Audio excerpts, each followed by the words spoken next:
digenahno.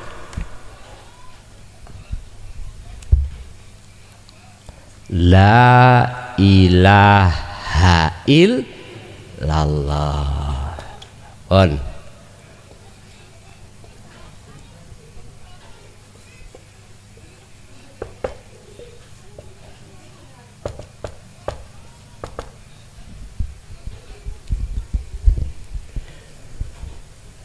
La ilaha artinya tidak ada Tuhan.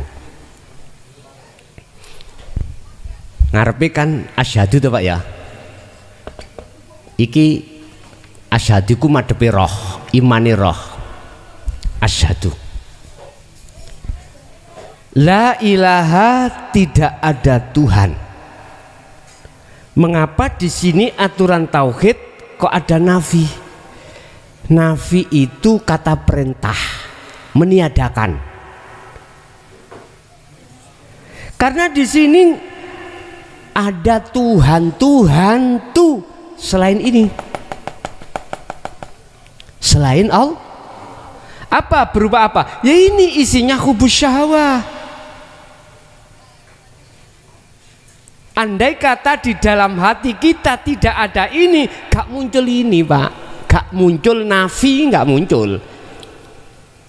Nyun sewu, rumah yang kotor mesti muncul kalimat perintah bersenono. Nggih? Apabila tidak kotor, gak mungkin Pak muncul bersenono. Bersihkanlah, gak muncul. Berhubung kita semuanya manusia, hati itu mengalami kegelapan atau pengotoran bentuk adanya Tuhan itu selain Allah. Tuhan ini deh, selain Allah. Akhirnya ada perintah dari Allah, nafikanlah isinya la ilaha di dalam hatimu. Apa? Dunia ini. Kalau kau sudah membersihkan perkara selain Allah dalam hatimu, ilallah isbat, tetapkan. Kalau konteksnya iman, apabila imanmu itu ada selain Allah, isinya hubus syahwah, bersihkan. Setelah itu letakkan hanya Allah hidup itu.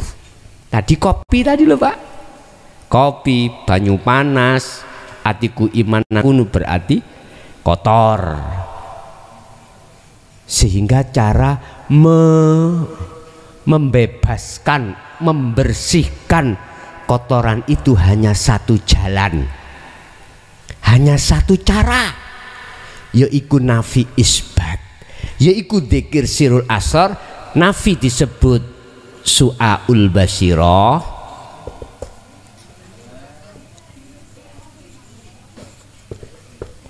proses su'aul basirah. Kalau sudah bersih maka hakul ainul basirah.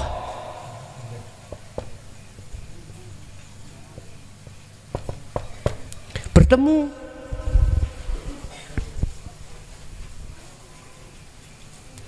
Kalau kotor sudah saya bersihkan, maka ketemulah kebersihan.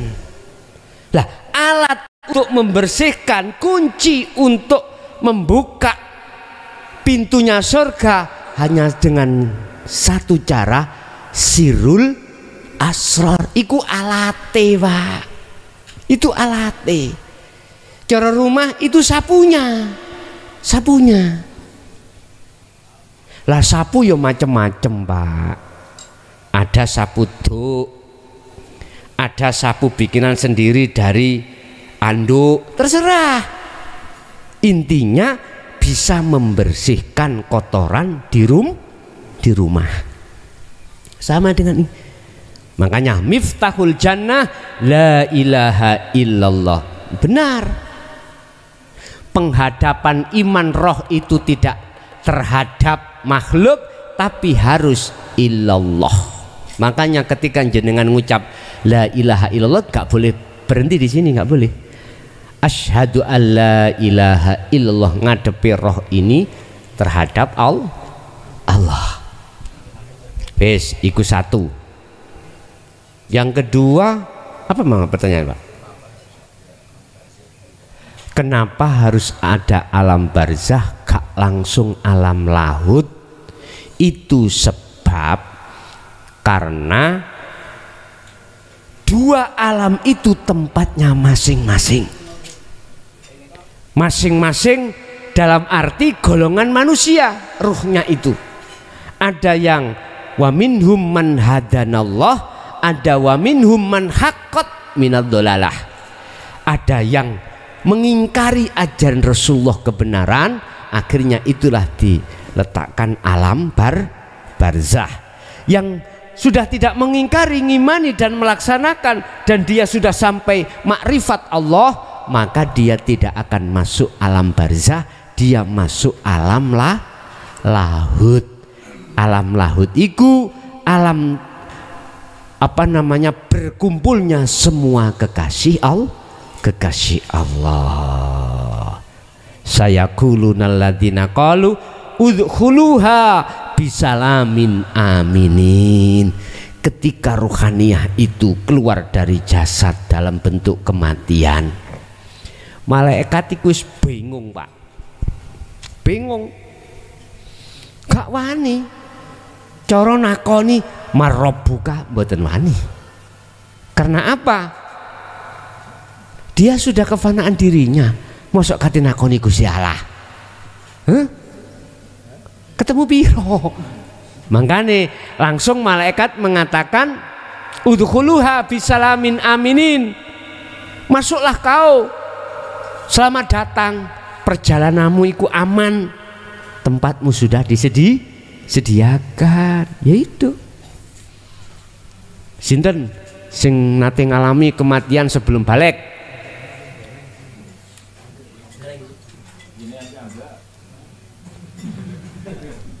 Aku yakin sakit cerita. Pernah ku ceritakan Pak, saya ini kena bledek petir dulu itu kelas 6. Belum balik, saya belum balik. Kelas 6. Wong namanya orang desa Pak, kalau hujan itu kan suka anak kecil itu. Yaitu hari Selasa Wage. Loh kok apal? Ya momen sing terkesan ya Pak, Selasa Wage itu kejadiannya itu Pak. Apa yang kurasakan itu mungkin mati suri, mungkin itu disebut mati suri. Saya dibawa orang tua naik ke atas. Oh ini ternyata ketika kita khalwat suluk sebelum bertemu Allah, kita itu dijak masuk ke alam lahut, alam jabarut, alam malakut. Oh di sini dah, hati komplit sudah. Cuman sebelum meninggalkan alam lahut ada suara Pak, kembalikan. Dia besok ada tugas, saya nggak tahu, niku seingat saya. Lah di rumah saya, kalau di daerah saya itu kalau sudah dikasih sewek itu sudah dinyatakan mati. Tapi enak. Mbok dapat beras banyak Pak waktu itu. Nggih. Dong layat habis sasar. Itu habis sasar sekitar jam 4 sampai jam 5. Udah. Sebelum kami dimandikan, di sana itu sebelum dimandikan itu dikasih Pak, sewek. Jari gini ngaran jari. Lah, mau dimandikan saya bangun. Saya bangun itu kaki saya kepanasan. Ternyata apa? Saya melihat mbok itu meletakkan banyu panas di dalam botol kecap. Kecap dulu itu beling Pak. Letakkan panas, saya ginjal-ginjal. Itu setelah saya dibawa turun terus nggak tahu morotangi gitu aja. Cuman itu yang saya ceritakan itu. Oh ternyata begitu. Jadi tidak masuk ke alam karena kami belum kenal dunia. Saya belum balik. Makanya kalau punya anak jenengan sedo mati sebelum balik termasuk celengan cara hadis. Termasuk inilah nanti yang akan bisa mohon maaf bahasa syariat ya, bahasa syariat bisa akan menolong orang tua. Nek bahasa hakikat ya bukan anak itu yang menolong, siapa? Allah Subhanahu wa ta'ala. Begitulah Pak kira-kira. Jadi mengapa harus ada alam barzah? Wa min maraihim barzahun ila yaumi yub'atsun. Ini ditujukan hanya pada golongan mereka yang melanggar aturan Allah. Allah melarang untuk rohaniyah menuhankan selain Allah. Nyatanya ruh itu menuhankan, berkasih mesra dengan kesenangan dunia. Pelanggaran sampai mati belum bertobat dihukum Pak. Jadi barzah itu alam penghukuman. Sama sampai mlebu nang LP lah, sampeyan takoki mesti ono kasus apa Cak? Pasal piro? Itu pasti ada Pak. Gak mungkin jenengan gak melanggar hukum moro dicekel polisi. Ngapunten ya enggak kadah. Gak melanggar gak apa. Lah, aku gak bicara salah tangkap. Gitu. Jenengan pokoknya gak melanggar hukum apapun gak mungkin melebu LP, ya gak mungkin. Kalau kita bicara salah tangkap, berarti mohon maaf aslinya kan gak kena Pak. Aslinya gak kena. Ngomong asli ya. Berhubung direkayasa, mohon maaf, seakan-akan Anda yang salah. Iki kan rekayasa, ya. Aslinya tidak, aslinya tidak. Nggih. Banyak Pak kejadian salah tangkap karena salah data, salah informasi. Wong namanya manusia. Tapi nek Allah pernah salah tangkap? Nggak pernah Pak. Nggak pernah. Yes.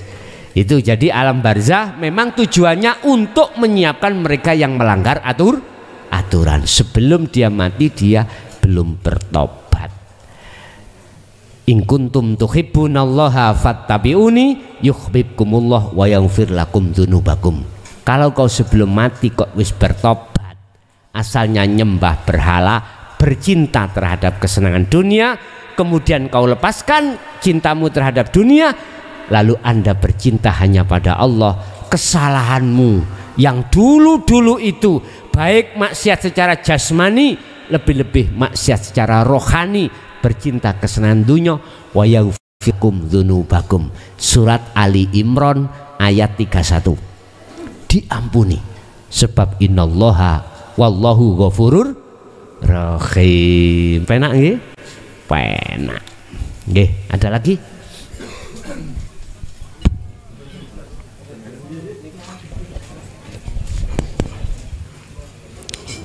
Nyuwun tanglet Pak, bagaimana tata cara kholwat yang benar? Apakah harus dalam keadaan atau keadaan yang sunyi sepi, atau kita kholwat atau suluk dalam keramaian juga bisa? Misalkan bisa, gimana caranya? Gitu. Kemudian yang kedua, tadi dalam aktivitas apapun kita nisbatkan bisa begini dan begitu, itu karena adanya hidup, dan hidup sendiri itu adalah Allah. Apakah hidup itu Allah atau hidup itu yang punya Allah? Terima kasih. Pertama tentang kholwat. Apa sih makna kholwat? Ada yang mengatakan kholwat itu sama uzlah, bisa dikatakan solo, topo broto, meditasi, sama. Artinya adalah yakfur bitaghut wa yu'min billah. Ruhaniyah meninggalkan kesenangan duniawiyah, bukan jasmani loh Pak nggih. Ruhaniyah meninggalkan selain Allah yang disebut hubbus syahawah. Setelah melepaskan selain Allah ruhaniyah itu wa yu'min billah, maka dia akan hanya beriman pada Allah, hanya bertemu, bercinta, bersenggama hanya dengan Allah, bukan Allah nama yang kumaksud ya. Itu makna daripada kholwat. Pertanyaannya, apakah kholwat itu bisa dilakukan di tempat keramaian? Kalau bisa, bagaimana caranya? Buka di dalam surah Al-Insan ayat 25-26. 25 itu di tempat ramai, 26 itu di tempat yang sunyi. Di tempat yang sunyi. Terus bagaimana di tempat yang ramai, di tengah-tengah masyarakat, di tengah kita kerja apapun, di tengah kita bergaul dengan apapun, di tengah-tengah kita berbicara dengan siapapun. Jasmani ini repot urusan makhluk, ruhaninya harus bisa bertemu Allah di situ. Caranya bagaimana? Bagi pemula zikir ini biasanya sertakan juga zikir sir, walaupun sir atau khafi itu bukan sebagai kunci, itu hanya sebagai pengingat, pendorong supaya sirul asrar jenengan iki terus. Aslinya kuncinya sirul asrar. Tapi nanti kalau sudah terbiasa nggak pakai khafi, zikir khafi atau gak kopi lho Pak ya, utawa sir Allah yang nyebut itu, langsung ruhaniyah sampai niki tajali di situ. Kalau sudah terbiasa begitu Pak, itu caranya untuk menemui Allah. Orang lain tidak ada yang tahu. Biasanya ini ditakuti ahli kasyaf. Tahu ahli kasyaf? Orang yang tahu akan terjadi, orang yang tahu isi hati orang yang tahu kliwar-kliwere malaikat, atau orang yang tahu kliwar-kliwernya apa? Kliwar-kliwer itu Pak, bahasa Indonesia kliwar-kliwer dulu, mondar mandirnya jin iblis tahu. Iki ahli kasyaf, bukan ahli ma'rifat Pak ya, bukan. Dia takut pada orang yang ruhaniyahnya itu kemusyahadah. Musyahadah di atas muka syafa Pak. Dia takut musuh orang itu. Ahli kasyaf ini loh Pak. Dia tahu bisnis sampean akan hancur, itu tahu. Ahli kasyaf itu. Tapi kalau ketamon ya Pak, kedatangan tamu orang yang ruhaniyahnya itu sudah sambung klik ke akad pada Allah, dia paling ditakuti itu, paling takut. Ada setrum tersendiri, dia nggak mampu. Biasanya gitu Pak, biasanya begitu. Loh, sampean kok wani ngomong no? Iya, aku yo mantan wong bejat, aku yo bejat nang Allah.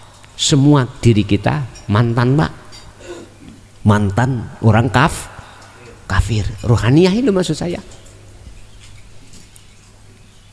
Jadi kembali lagi pada cara bagaimana kita melaksanakan pertemuan terhadap Allah dikala jasad ini sibuk urusan dunia.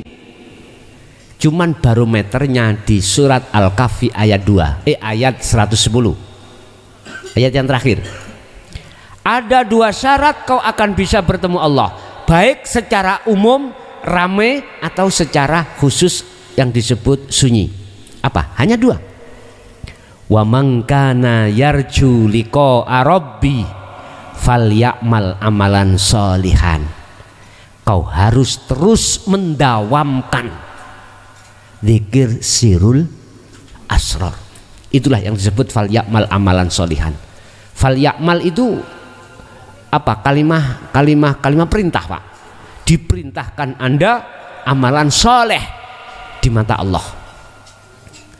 Lakuni roh kang bagus yaiku husnu nataiju husnil a'mal.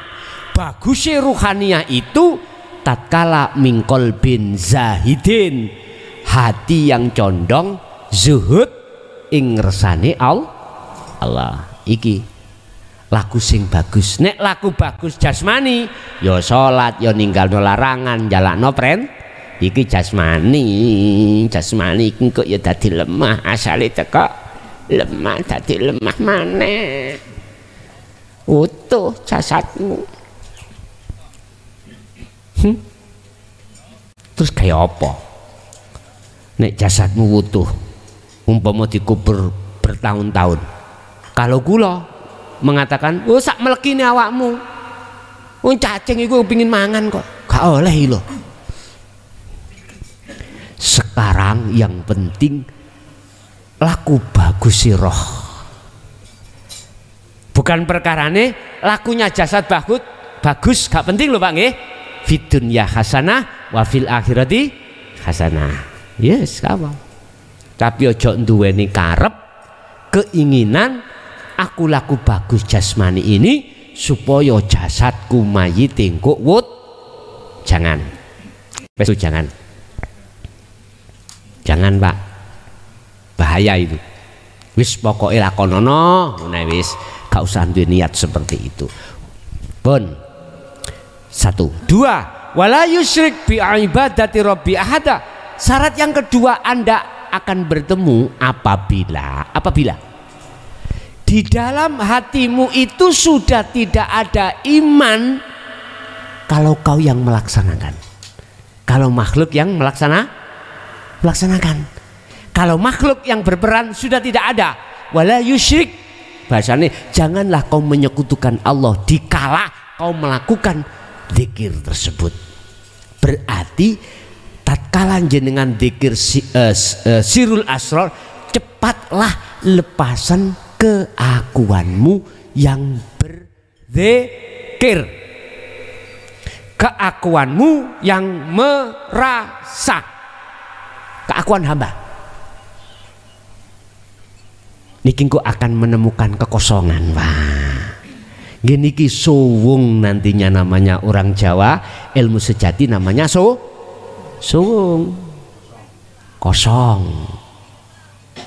Dengan begitulah nikmatnya luar biasa, tidak tertandingi. Tinggal pertanyaannya, di zona seperti itu Anda diletakkan Allah berapa detik, berapa menit, berapa jam, berapa hari, berapa tahun, terus menerus, itu urusane Gusti Allah. Wes. Terus sekarang zuhud khusus atau cara-carane bagaimana Anda melakukan kholwat ketika nggon sepi. Macam-macam Pak nggon sepi itu. Ibu, bapak, ibu khususnya, jenengan khed tidak menjadikan itu halangan untuk melaksanakan kholwat. Cuman nek sholat ojo, nek wudu ojo, nek zikir Allahu Allah ningati ojo, apalagi di lisan Allah Allah ojo. Cukup jenengan ibu-ibu yang ngandung khed pada waktu kholwat iki cukup sirul asrar.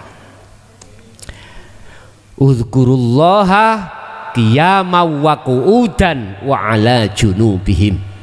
Lakukanlah hal itu ketika Anda berdiri.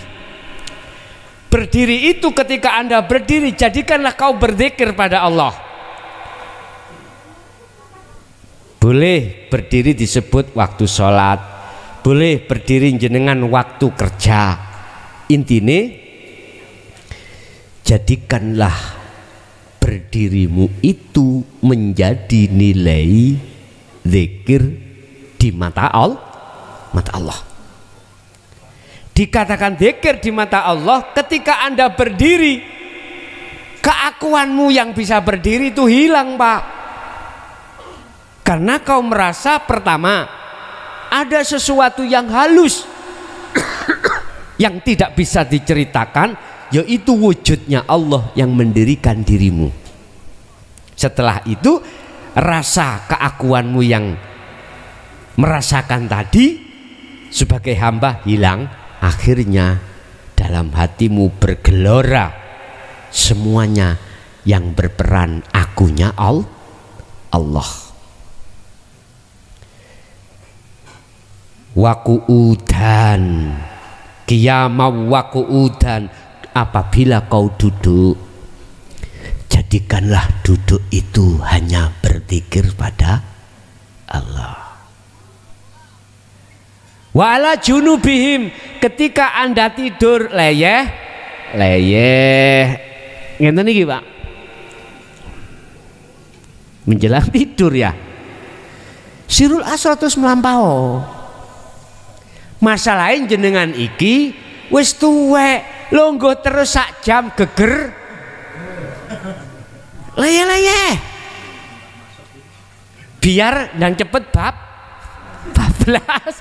Lu apa-apa, Gusti Allah gak maksa harus sampai duduk. Ndak Pak, ndak. Iku nontok jasate dulur. Innallaha la yanduru ila suwarikum wa amwalikum. Allah tidak melihat fisikmu, status fisikmu, walakin Allah yanduru fi qulubikum. Allah hanya melihat.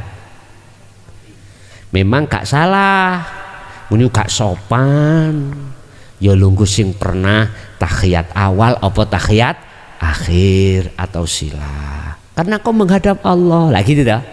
Itu pertimbangan hukum thariqah. Thariqah tidak mengajarkan pernah dikira dengan leyeh. Ya ayyuhalladzina amanu dzkurullaha qiyaman wa qu'udan wa ala junubihim. Surat apa? Surat apa boleh? Kalai. Ada niku Quran niku.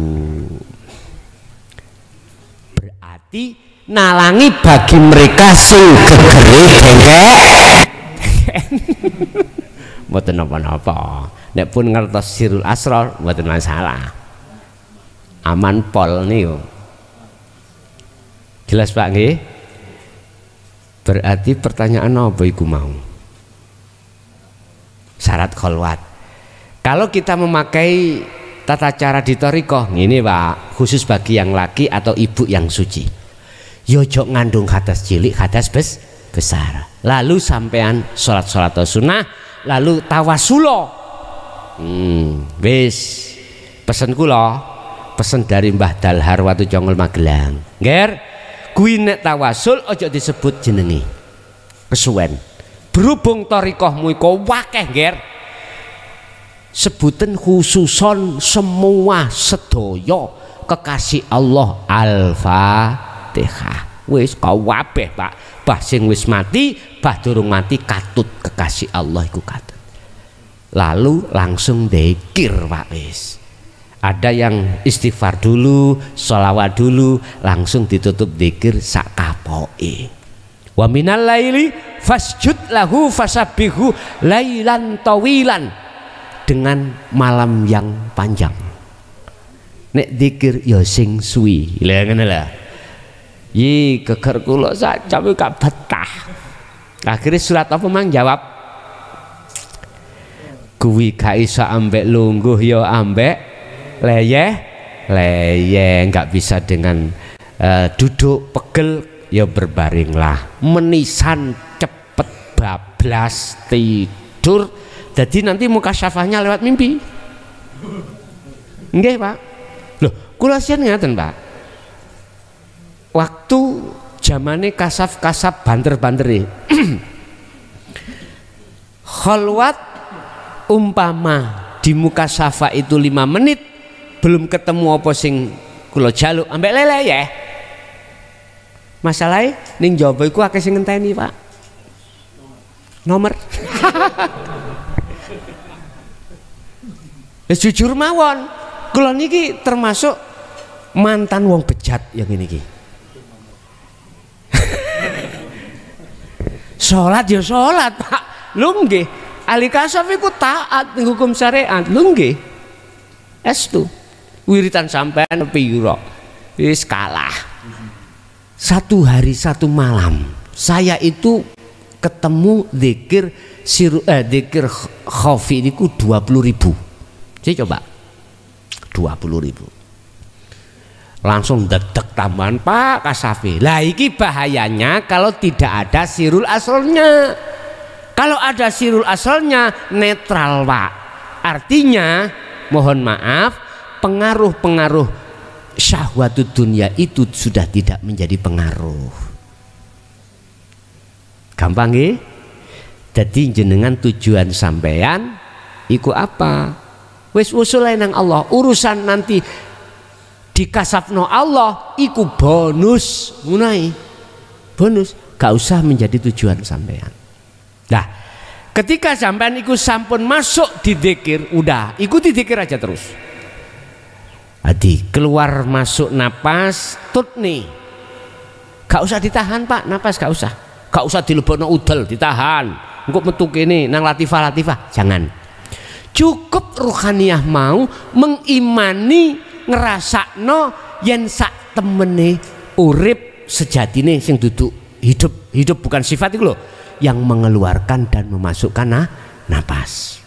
Wis engko dibawa kemana sampean rohaniyah, urusannya Allah, ikuti ya terus. Bila mana sampean iki dimasukkan alam kasyaf, makom kasyafah, di makom malakut jabarut lahut, udah lihat Allahnya aja yang memperjalankan, aman nanti. Aman. Kadang-kadang itu jenengan iki ditaukan jasad sampean.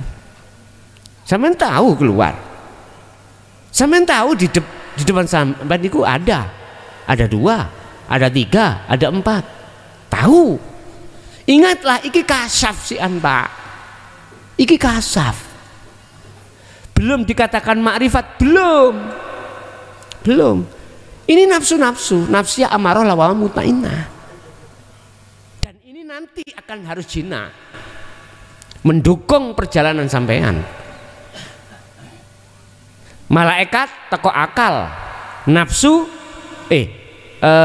hayawan teko iblis, teko apa? Teko nafsu. Burak iku nafsu, digawe tumpakan Kanjeng Nabi. Malaikat teko akal, nuntun burake. Loh, ketika saat sab langit 7 selesai, semuanya parkir mboten? Parkir. Anda nanti juga begitu. Semua apa yang ada di kasaf harus parkir semuanya. Muhammad sendiri yang naik.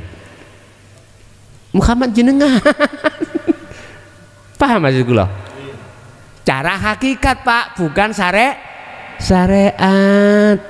Makanya mengapa ayatnya tidak memakai Rasul Nabi ketika perjalanan Isra Mi'raj. Subhanalladzi asra bi ngabdihi hamba kawula jenengan hamba toh, kok kak bi Muhammadihi, ayo bi Isa bi Adam. Iki surat Al-Isra ayat 1. Kok makai abdihi apa? Maknanya hamba, budai Allah. Berarti jenengan kali kula. Berarti kewusulan itu tidak hanya terjadi pada Muhammad ibnu Abdillah saja, tetapi juga jenengan sedoyo, karena jenengan abdihi. Paham nggih? Ini dikuatkan dengan surat Al-Ankabut ayat 5. Wa man kana yarju liqa Allah, barang siapa yang dalam hatinya ingin bertemu Allah. Nah ini. Fa inna ajalallah la'at. Allah pasti akan membikin waktu pertemuan, pasti akan menentukan waktu pertemuannya dengan hambanya. Iki nggak main-main Pak. Allah nggak pernah ingkar janji. Iki Quran loh, Al-Ankabut ayat 5, coba dibuka. Semuanya, barang siapa yang ingin, kan gak mungkin Muhammad tok, Ibnu Abdillah lah, termasuk jenengan. Sehingga muncullah ayat ala inna auliya Allah, disebut para kekasih Allah, bisa bertemu Allah. Nek cara wong Jawa ngarane waline Gusti. Wali ku gak kudu harus punya muka syafah. Wali gak harus nanti nggo serban ngene. Wali ku iso dadi pedagang, kuli, pengemis. Anggitmu sing wali ku kudu pakaiane apik-apik, wangen-wangen. Seprone sing akeh ya. Seprone sing akeh justru kebanyakan sing koyok ngene iki mungsuhe Allah, jujur ya. Lebih berat orang yang berkata nuturi untuk ngelakoni daripada yang tuturi. Kok cara kula angsal milih, kula milih jenengan ono ngarep, aku ono Bu, lu estu Pak.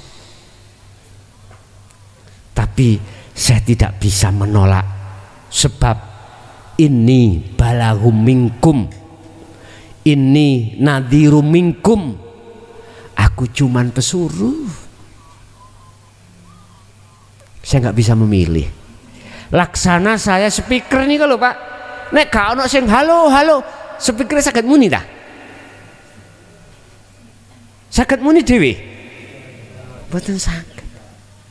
Ya ini status kita, saya khususnya nggak iso ngomong Pak, nek gak ono sing ngomong jero iku. Di dalam itu enggak, manakala Allah tidak halo, kelason iki gak iso gak iso metu swara halo. Jadi sampean berimannya yang menjadi guru akhirat sampean iku Allah, bukan manusia.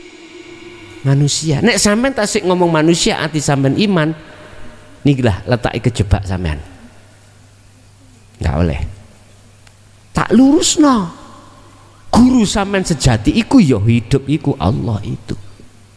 Yang hidup itu bukan sifat. Ini pertanyaan kedua. Ya, apakah hidup itu Allah? Ataukah hidup yang punya Allah? Pak, sifat ma'ani dalam sifat 20 wajibnya Allah itu ada hayat ya, artinya hidup. Ini sifat Pak. Allah nama Bismillahirrahmanirrahim, dengan menyebut nama Allah berarti Allah nama. Terus hidup kan wujud kita mbakok mukhalafatul lil khawatisi qiyamuhu binafsihi wahdaniyah kudrat iradat ilmu hayat.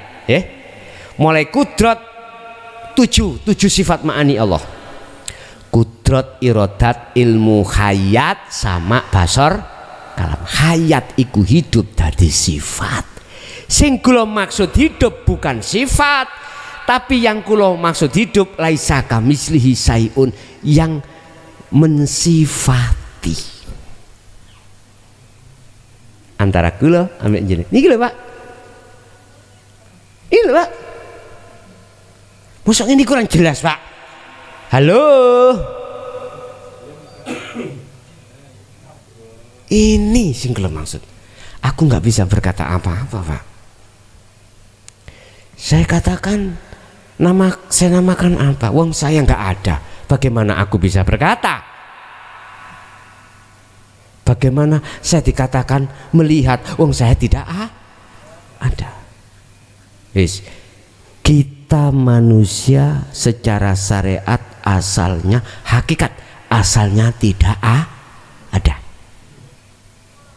Terus diterangkan di dalam thariqat, kita manusia ada diciptakan oleh yang berarti Allah. Lah ngoten nggih? Oke. Anda manakala ingin nyatanya yang ada, kembalilah ke asal.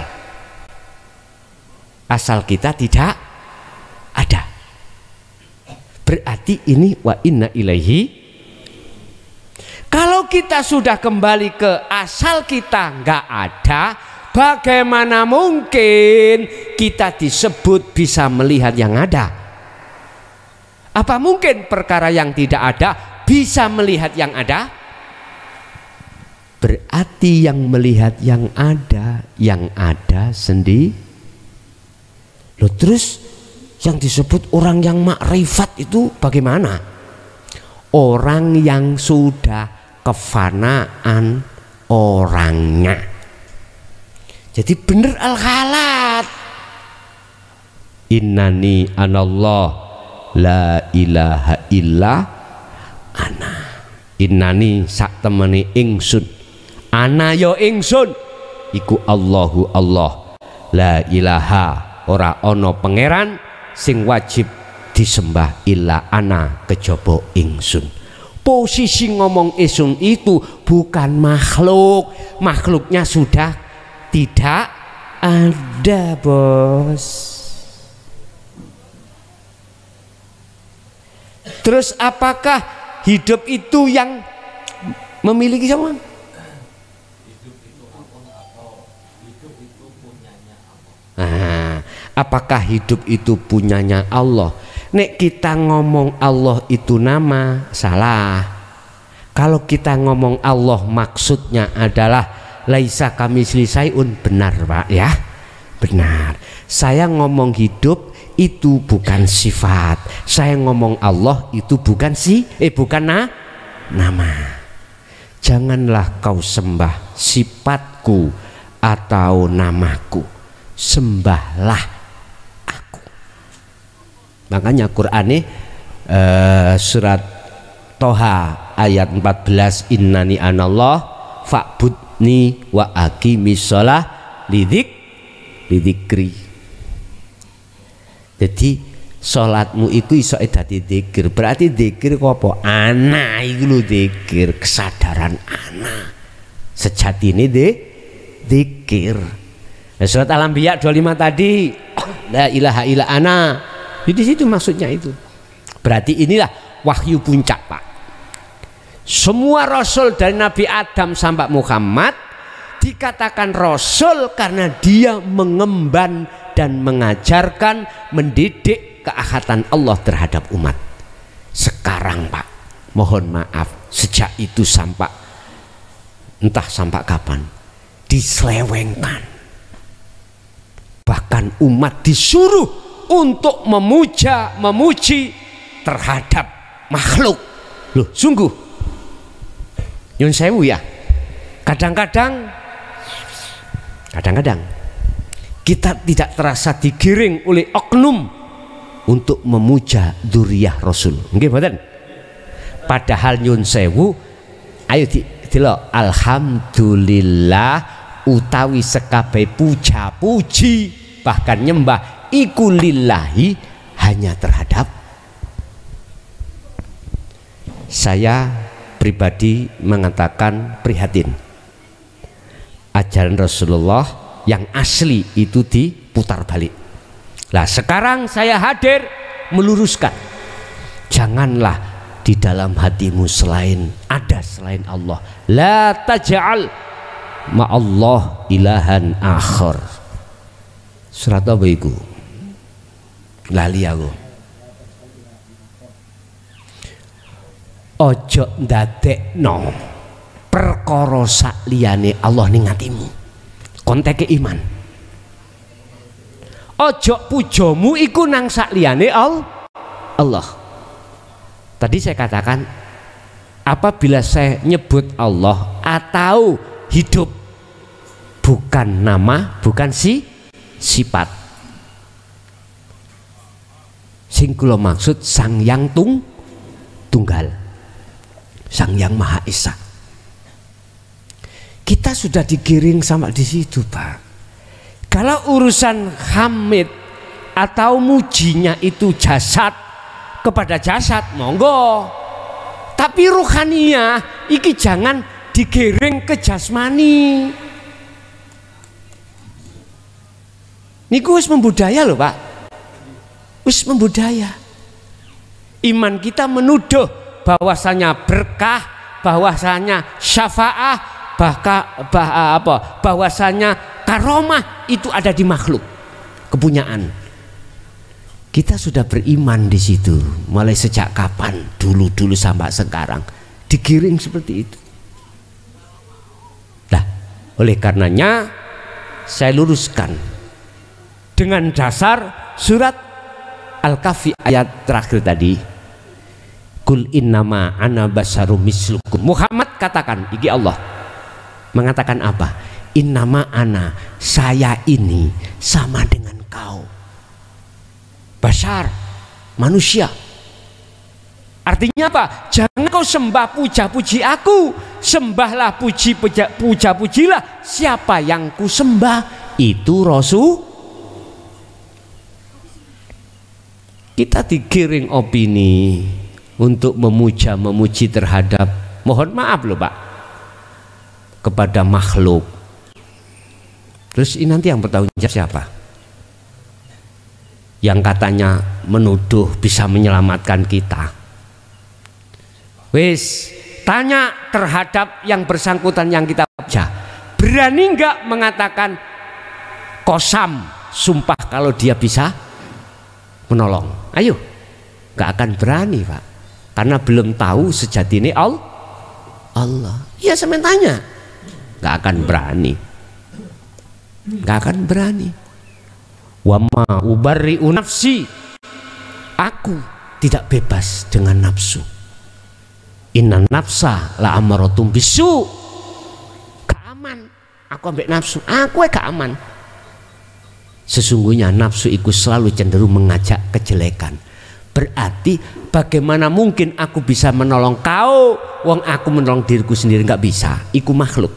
Yes. Iki contoh. Iki korean ambek rokok. Makhluk ya. Iki asli nih sampai ambek lo. Apakah bisa korean iku aweh manfaat pada rokok, nyumet rokok nek gak ono sing gerakno? Rek korek, sumeten rokok apa rokok iku? Jegideg iki. Diem. Gak bisa toh? Gak bisa Pak. Makhluk iku sifate la haula wala quwwata. Jelas nggih niki nggih? Jelas. Kita sering mengucapkan itu, tapi hati kita tidak praktekkan yang sebenarnya. Gara-gara kita menolak ajaran Rasulullah di jalur dinul haq. Ngoten niku. Paham kalau Ka'bah iku wa iku si Allah, tapi prakteknya mboten. Terus ada yang menggerakkan Pak. Oke, ada yang menggerakkan. Digerakkanlah, dibuka. Seret. Berhubung jenengan iku ndelok makhluke rokoke gak ndelok sing gerakno iki. Aku yakin jenengan akan berkeyakinan bahwasanya si rokok iku iso bergerak sendiri. Gitu?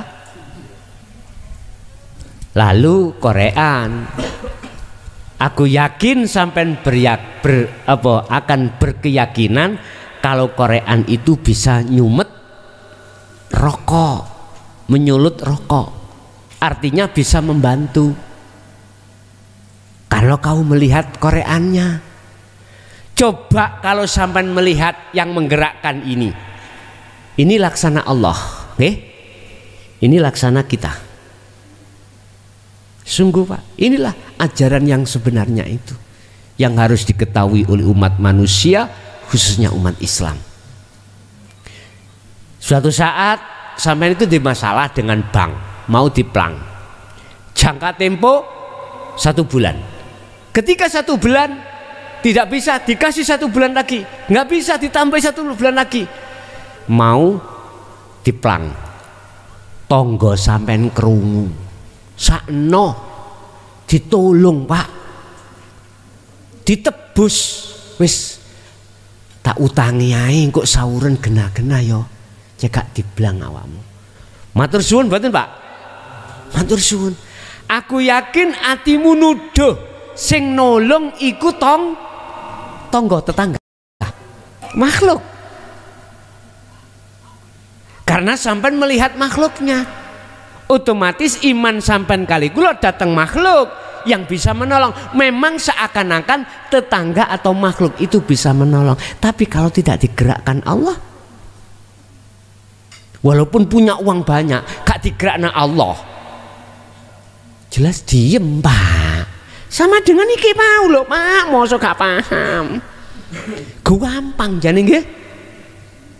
Inilah nek cara bahasa Mbah Buyut, ilmu sejati biyen disebut sangkan paraning dumati. Bahasa Quran yaiki ajaran innalillahi wa inna ilaihi rajiun. Harus yaiki asli ajaran Rasulullah. Ani butullaha wajtanibut tauhid. Arahkan hatimu hanya pada Allah. Wajtanibut tauhid. Tinggalkan selain Allah dalam hatimu itu. Semua Rasul hanya gembar-gembor masalah ini Pak. Masalah ini. Yes. Ada lagi?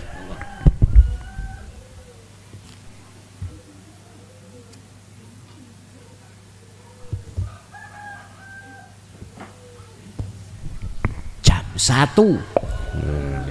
Tak kadani tok ampean. Assalamualaikum warahmatullahi wabarakatuh. Waalaikumsalam warahmatullahi wabarakatuh. Salam kenal, saya dari Kudus, Supat Ahmad Fatoni. Mohon tanya sama Mbah Yai mengenai tentang roh dan jasad yang terdiri dari unsur dari manusia, yaitu ada perempuan juga ada laki-laki. Yang saya tanyakan, apakah nanti di dalam alam rohaniah, apakah nanti ada roh wanita dan roh laki-laki? Yang pertama.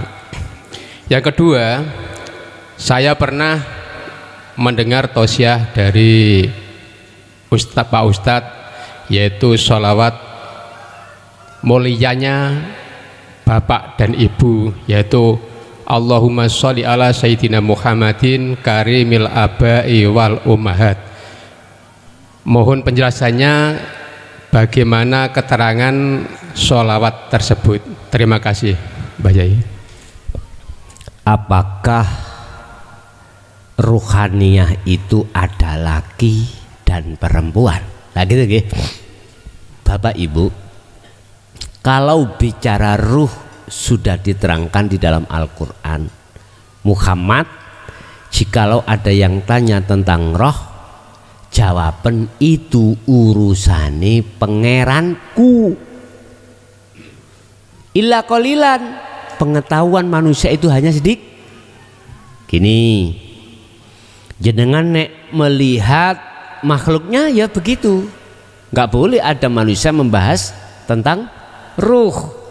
Nggak boleh, karena melihat makhluknya. Coba lihatlah yang halu-halu, beda otomatis dengan sirul asrar. Aduh Pak, sirul asrar. Kalau sudah kita bicara tentang ruh, jelas tidak ada laki, tidak ada perempuan. Adanya laki dan perempuan itu secara fisik, tandane sampean roh dewi. Yes, kuilah. Itu ada kaitannya dengan syahwat, syahwatul farji.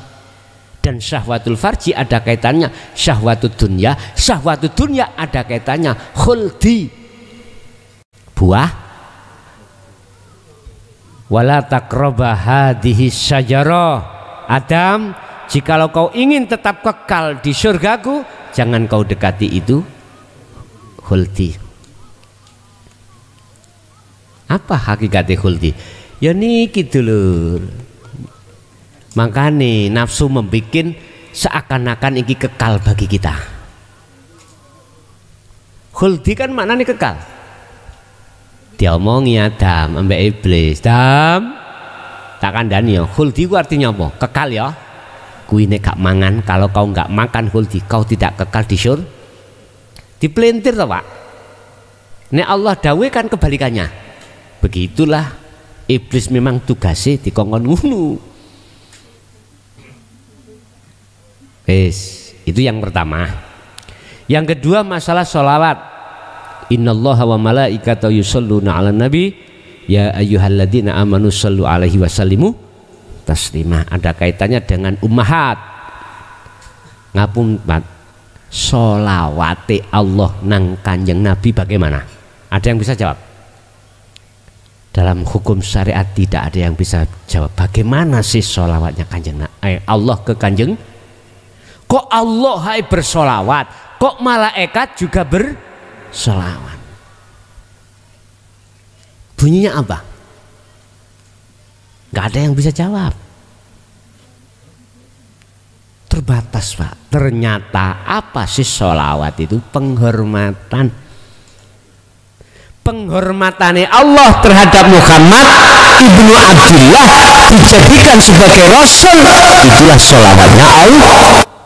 Dari hakikat loh Pak, jarang syariat. Lah malaikat ditunjuk Allah sebagai penyampai wahyu terhadap beliau. Bentuk penyampainya wahyu malaikat terhadap beliau Muhammad ibnu Abdullah, itulah sholawatnya malaikat. Kalau sholawat kita sebagai umat ke Kanjeng Nabi sudah jelas loh. Muhammad siapa? Lah wong kuwi ngirim perkara sing kok kirim kuwi lho gak eruh sing kok kirim. Nyampe mboten? Kula niki ngirim odol Pak nang sampean. Namanya siapa? Fulan. Alamatin ndi? Gak eruh. Endi gak eruh? Pak Pos sampean kirimno. Ditontok, iki nang ndi? Balik mboten? Balik.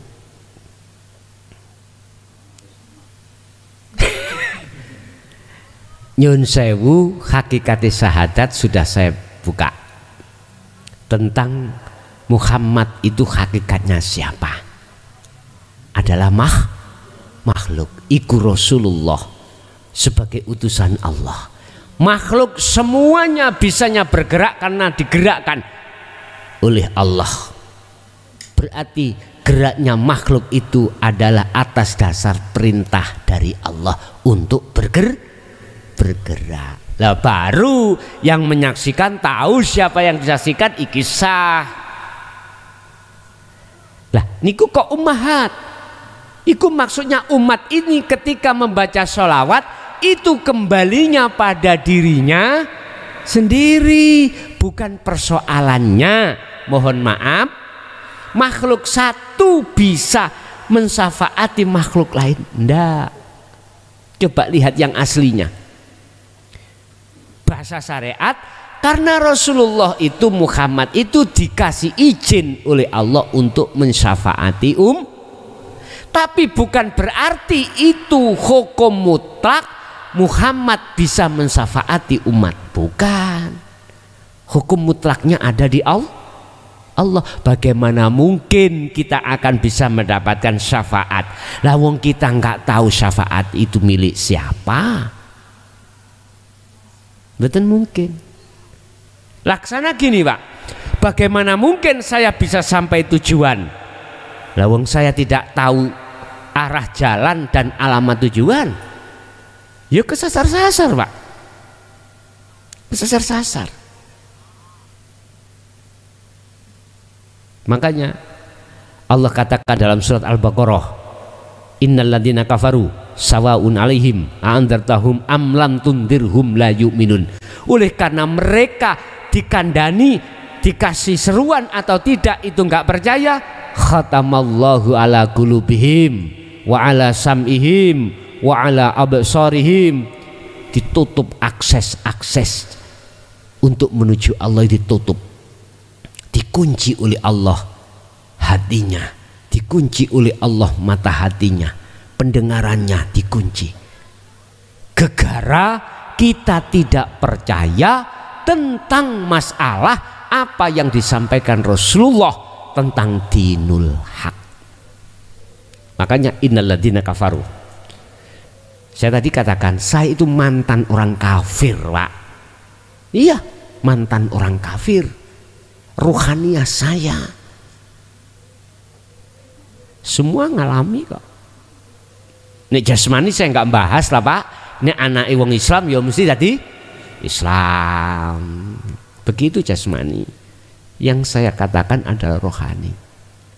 Ummahat berarti bagaimana? Kalau jenengan statusnya itu sebagai man arafa nafsah faqad arafa rabbah, statusnya Anda itu sudah dimusyahadah, maka ummahat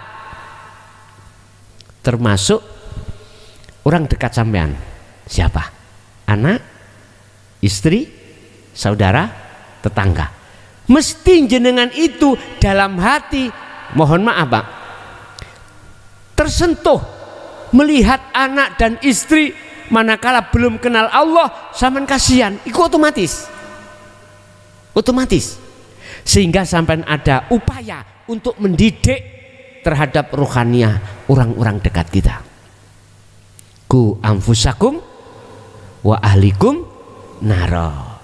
Kita sebagai seorang suami wajib mengenalkan anak istri terhadap Allah.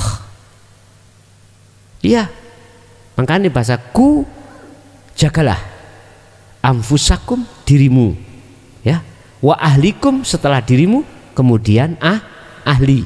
Ahli itu bisa jadi istri, anak, atau orang dekat Anda. Ahli bisa jadi umat, tergantung Allah meletakkan jenengan nanti di mana. Bahasa saya ahli berarti umat. Bukti nih, saya dijatuhkan sampai di sini. Saya nggak ada hubungan nasab secara syariat belas. Teman ya enggak, berarti umat. Nek kulo dikengen milih Pak, son enak ndi enak mana kuwi tidur di rumah dengan menyampaikan hal ini. Kalau jujur saya boleh milih Pak, enak tidur di rumah. Nggih Pak. Tapi saya tidak bisa memilih Pak. Saya harus mengikuti skenario Allah. Makanya kalau ditanya, Gus sampai niku lho mboten capek Kalau jawab jasmani Pak mesti remek. Tapi ruhaniah saya tidak bisa jawab. Kuning-kuning yang kintir di air, ya itu saya itu. Loh, manfaat loh Pak itu, dimakan iwak gatul, dimakan loh. Iya.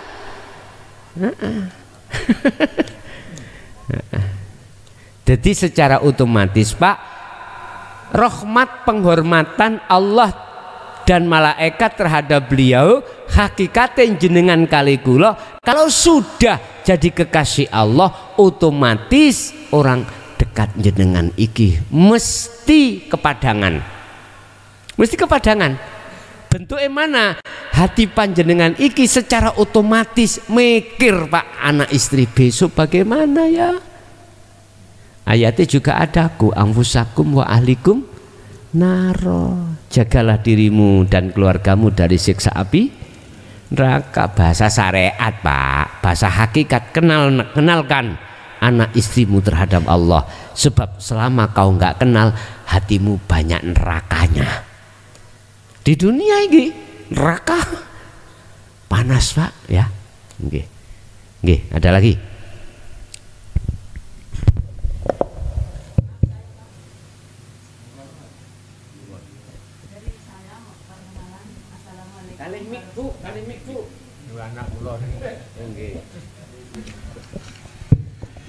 Assalamualaikum warahmatullahi wabarakatuh. Perkenalan Gus, saya Ibu Siti Solikatun dari Glonggong, Desa Tanjung Sari, Kecamatan Keradenan. Pada saat itu saya mengerjakan sholat malam. Salat saya dalam keadaan mata terpejam dengan dzikir silin asrof. Pada saat dzikir itu saya merasa ada sosok berdiri berjubah putih, lalu duduk bersimpuh menyembah pada saya. Mohon penjelasannya. Cukup sekian.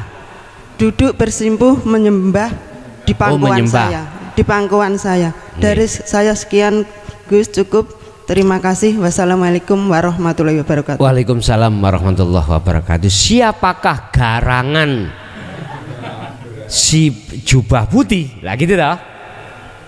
Pun. Leres toh Pak, garangan toh Pak? Gerangan apa garangan toh? Garangan. Ingat, ketika kita khalwat secara khusus, biasanya itu yang sering terjadi secara tempat sepi ini ulung ya. Ingat, ketika kita khalwat, wa minal laili fasjud lahu fasabbihu lailan tawilan, manakala jenengan tadi memfungsikan dzikir sirul asror, maka itu adalah salah satu warid yang diutus Allah. Siapa warid itu? Warid adalah malaikat atau utusan Allah yang diperintah oleh Allah masuk di dalam jagatnya ruhaniyah.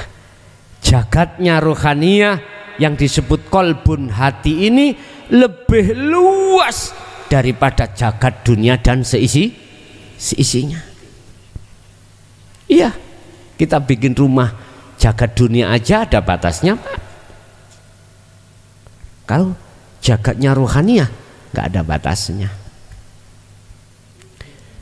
Sifatnya apa, tujuannya apa? Allah meletakkan warid, dan siapa yang dikasih warid? Tidak semua orang Pak. Kalau pertanyaan sebab apa Allah mengutus warid terhadap hambanya, karena hambanya itu sudah mengenal, membawa kuncinya ke musyahadah, yaitu sirul asror.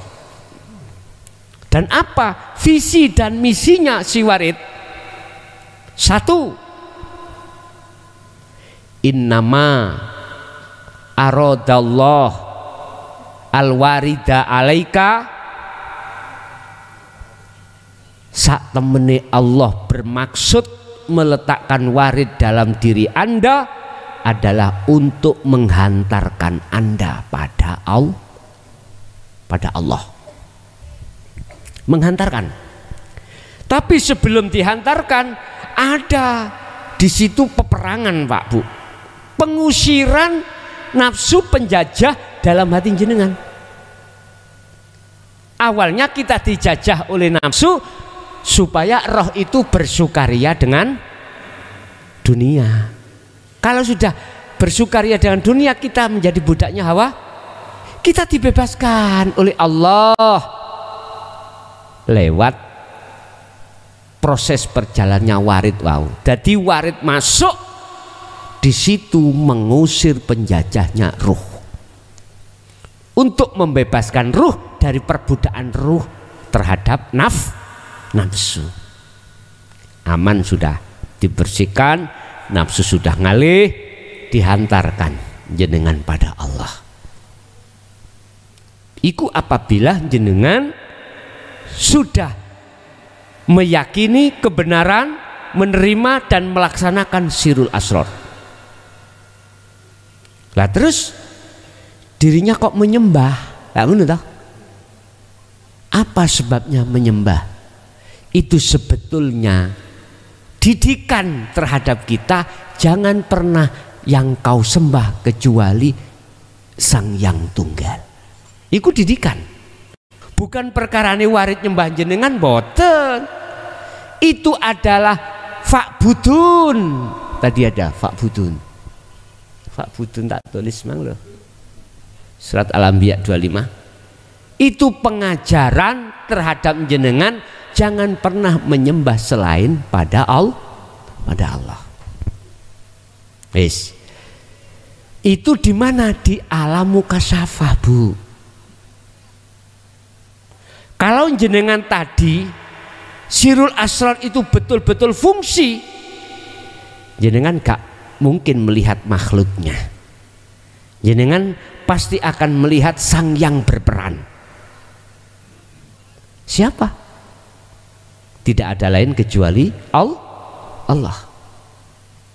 Tapi manakala seseorang itu ketika suluk belum membawa apalagi memfungsikan sirul asrar, maka itu adalah bisa jadi iblis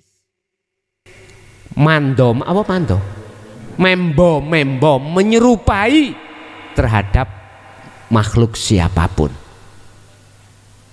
Kadang-kadang ngomongnya pewenak Pak, mau masak gunung, mau jadi orang sakti, mau jadi orang karomah, ahli kasyaf, tahu semua apa yang terjadi. Apabila terjadi seperti itu, wahai saudara-saudaraku, tolaklah, tolak. Si Salik ketika suluk hanya satu, aku hanya ingin bertemu Allah. Pasti dia akan hilang. Saat itu juga fungsinya sirul asrar melampah hilang. Kalau itu tadi makhluk loh Pak ya, makhluk, yaitu iblis mendo-mendo menyerupai hamba Allah. Pernah terjadi di dalam kitab Sirul Asrar karangan Syekh Abdul Qadir Jailani, ketika beliau ikut kholwat, iblis datang. Iblis datang yang intinya ngaku-ngaku Allah. Mengapa beliau menolak? Karena beliau memakai Sirul Asrar. Lah, jadi Sirul Asrar itu adalah satu alat untuk mendeteksi, ya, meninggalkan iman selain Allah. Kalau nggak ada Sirul Asrarnya, wah patuhnya setengah mati Pak Bu. Duh, sinten sih gak seneng? Siapa yang nggak suka menjadi orang sakti? Ayo, punya karomah, ya, punya sesuatu yang orang tidak mempunyai. Orang sakit ditemok tok ngene waras, ya, didoa ia waras. Orang bisnis pengen dirinya itu mang sukses, dikasih jalan sukses, siapa yang nggak suka? Biasanya Pak, pelaku-pelaku ini sing boten, sing tidak membawa Sirul Asrar, ujung-ujungi iku goleki dunya. Nggih, ma'isyatu dunya dijadikan sebagai lahan untuk mencari kebutuhan dunia. Lho Gus, sampean kok iso ngomong? Tahu aku korban yuane. Pelaku. Nggih, pelaku bukan korban, pelaku. Makanya tadi saya katakan aku ini mantan wong luwih bejat katimbang jenengan, Pak. Ngoten. Luwih kafir daripada orang kafir. Berarti kafir kuadrat kula niki. Kuadrat. Sampean sik kafir tok, aku kuadrat. Nggih. Jadi niku Bu ya. Jadi kategori warid dengan catatan warid minallah, dengan catatan kalau sudah memegang Sirul Asrar. Kalau tidak memegang Sirul Asrar memang betul warid tapi minasyaiton. Paham nggih? Nggih. Nggih, monggo. Assalamualaikum warahmatullahi wabarakatuh. Nalien kunami Syafi'i saking Kudus Pak ya. Ingkang kula tangletaken niki tesih bisikan nafsu napa iblis Pak ya. Kula dawuhaken dzikir Sirul Asrar antara tembok dengan saya ya. Kalau dirasa itu seakan-akan rasanya itu gak bisa digambarkan apa tuh. Mata gak bisa melihat nikmat kalau terpejam gitu ya. Ku nafsu atau pesan iblis gitu. Assalamualaikum warahmatullahi wabarakatuh. Waalaikumsalam warahmatullahi wabarakatuh. Kalau jatuhnya wajahnya ruhaniyah rasa itu hanya pada Sang Yang Tunggal, itu jelas wallahi bisikan dari Allah. Itulah yang kumaksud ruhaniyah ini duduk di tajalli. Dengan begitu tandanya keakuan diri sudah tiada, keakuan wujudnya makhluk sudah tiada. Artinya semua apapun sistem-sistem di dalam ajaran hukum syariat, oleh karena Anda itu sudah tiada loh ya, maka itulah salah satu ciri yang disebut amal arif, yang disebut orang yang kefanaan dirinya adalah orang yang sudah masuk di zona ahad, la yarauna li anfusihim syai'an, sudah tidak punya keyakinan kalau apapun yang muncul dari dirinya itu dirinya, karena dirinya sudah tiada. Tembok juga begitu, memang nggak bisa digambarkan. Bagaimana kita bisa menggambar namun kita sudah tiada atas kemakhlukan kita, nggak bisa. Yang mengatakan itu dirinya sendiri. Dirinya sendiri siapa? Ya Allah itu. Makanya tanya, siapa yang menamai Allah itu siapa? Ya dirinya sendiri. Wis, maneh.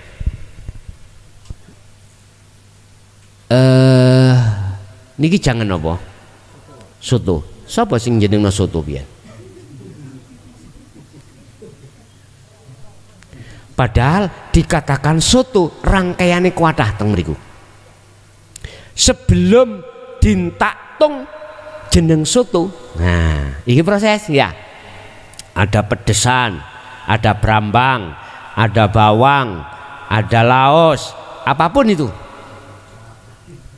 Boso. Ketika sudah mateng muncullah nama. Aku tanya, sing jeneng soto iku sapa?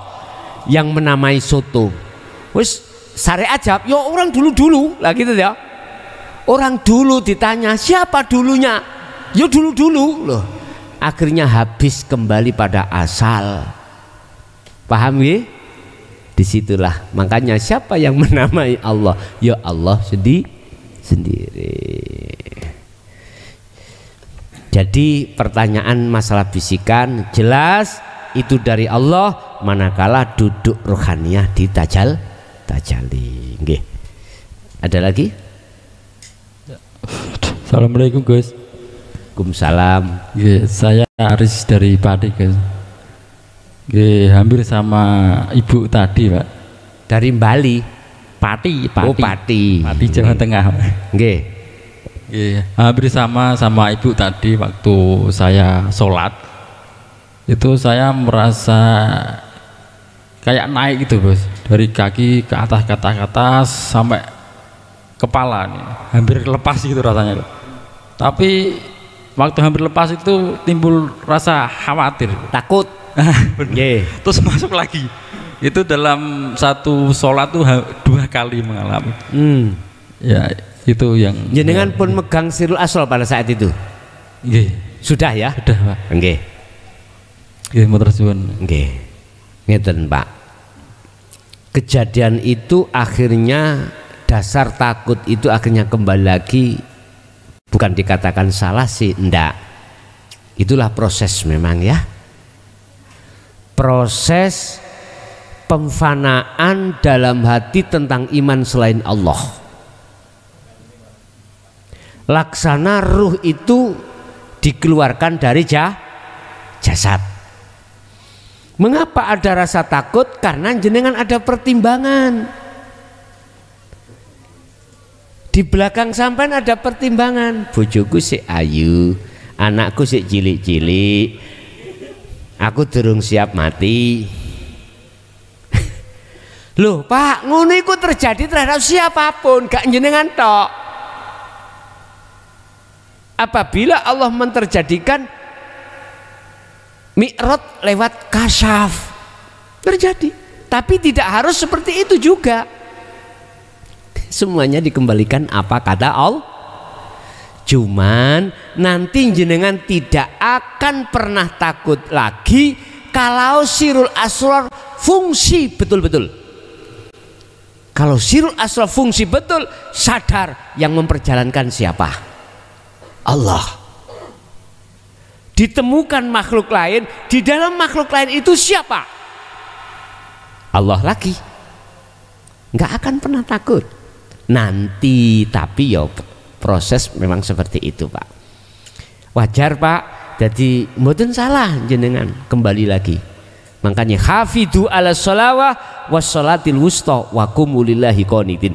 Manakala kau ingin sholatmu khusyuk, ruhaniyahmu nggawa sirul asrar. Bawa sirul asrar, fungsikan sirul asrarmu. Ketika kau takbiratul ihram mulai sampai salam, jangan kau lepas sirul asrar. Tapi gini kuau akan terjadi, bisa jadi seperti itu. Akan lupa rokaat, akan lupa gerakan. Nggih jadi imam dhisik, Pak.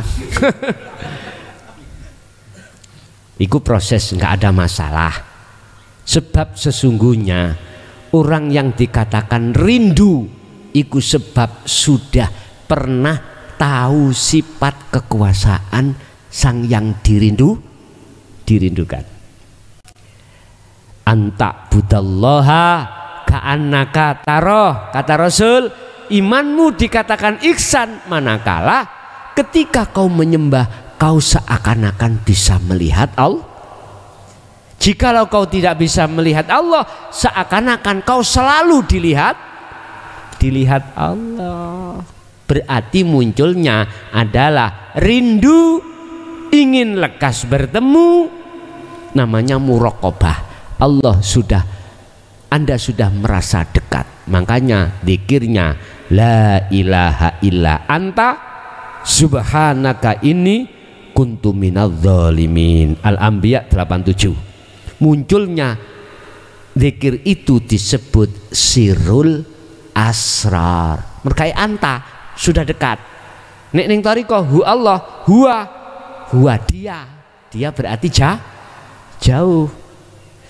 Tapi nanti kalau sudah anta berjalan ke ana anta sudah tidak ada.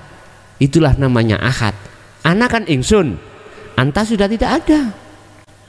Berarti Allah ya kuwi ya Allah, tapi bukan ada dua.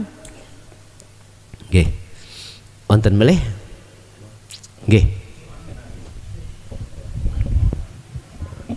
Bismillahirrahmanirrahim. Tentang pemahaman, kalau sudah pemahaman tentang dinul tauhid, terkadang nyon sewu losdol. Pernah kemarin Mbah Yai sanjang meskipun kebenaran kuis ning jero aja ditokno lah itu. Nyon sewu mungkin saged diulangi lagi. Jadi matur nuwun. Iki mboten ganggu tangga teparu ta? Hah?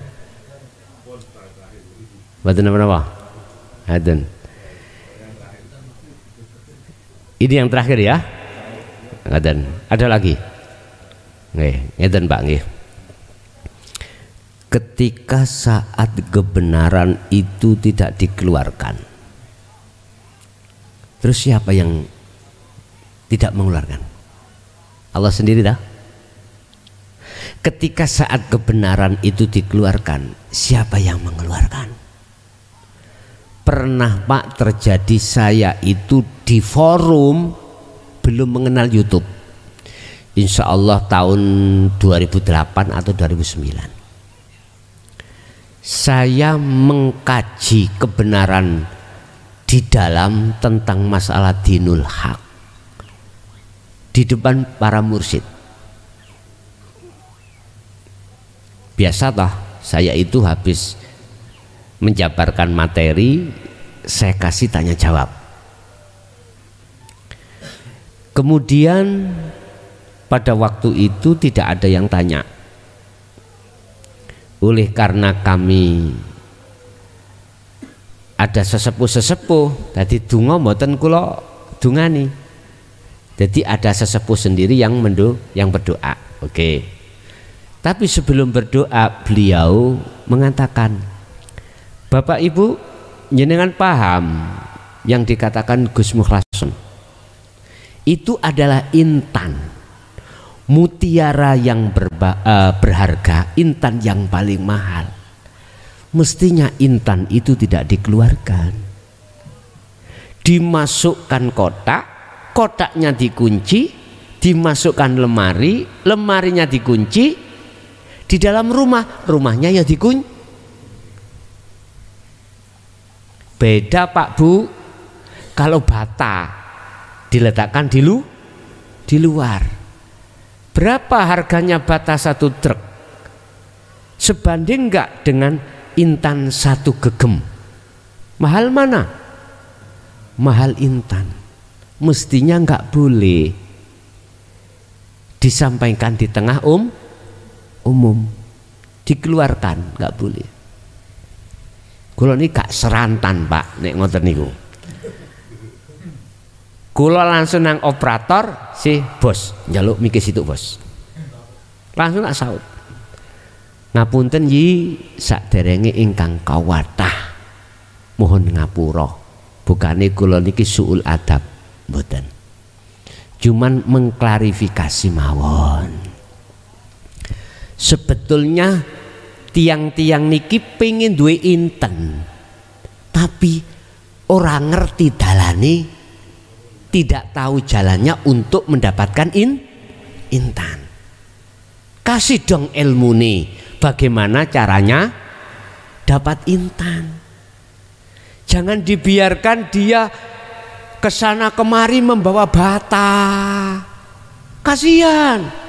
Sebetulnya dia itu pengen punya intan, sebab intan satu kepel itu lebih mahal daripada bata satu truk. Saya tanya kalau nggak percaya. Ini diem maun saat itu, diem. Andai kata jenengan punya cara mendapatkan intan, kasihan beliau-beliau itu, kasihan. Sehingga pada saat itu mohon maaf, mursyid ini A misalkan punya teman mursyid B, sedangkan mursyid B itu pada saat itu sudah ngangsu kawaruh terhadap saya. Wadul, tahu wadul? Melaporkan. Tapi dia si A tidak tahu si B itu sudah ngaji pada saya. Akhirnya apa? Malah disuruh minta maaf pada saya. Dan itu terjadi. Akhirnya sampai sekarang zikir khofinya itu disertakan sirul bisa wusul. Oke. Itu di wilayah saya dulu Pak. Saya belum keluar ke Mojokerto itu, belum, tahun segitu itu masih dalam lingkup Kabupaten mawon. Jadi Allah pasti tidak ngawur melihat sikon. Kapan waktu dan tempat sikon Allah mengeluarkan pasti dikeluarkan. Kapan Allah tidak mengeluarkan pasti tidak dikeluarkan. Walaupun bahasa mentok innani anallah juga begitu. Gak mungkin Allah itu ngawur sikon, gak mungkin. Istilah bahasa nyun sewu, kita itu makanannya adalah nasi. Gak mungkin Pak dikasih peloran. Tahu peloran? Iya kalau mesin. Gak mungkin kita makan nasi itu dikasih beras. Beras makanan gak mungkin. Mesti berupa nasi. Iya nih ayam Pak, padi dikasihkan, jagung mentah dikasihkan, beras. Kalau kita ya nasi, cocok ini men. Cocok pun telah apa amban. Cocok. Jadi Allah pasti mengeluarkan pada saat sikon yang Allah keluarkan. Allah pasti tidak akan mengeluarkan apa yang ada di dalam melihat kondisi itu juga. Begitu Pak nggih? Nggih. Sampun cekap? Pun. Monggo kita tutup sarana doa Fatihah.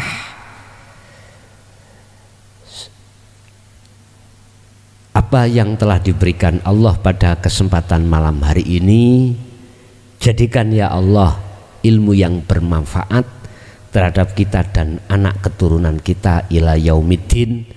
Lahumul Fatihah. A'udzubillahi minasyaitonir rajim.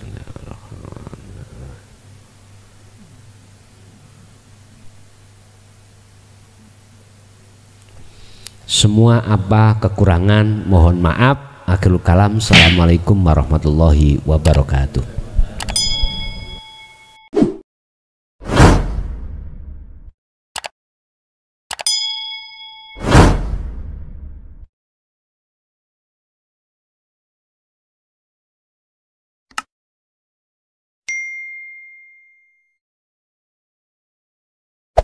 Hey there.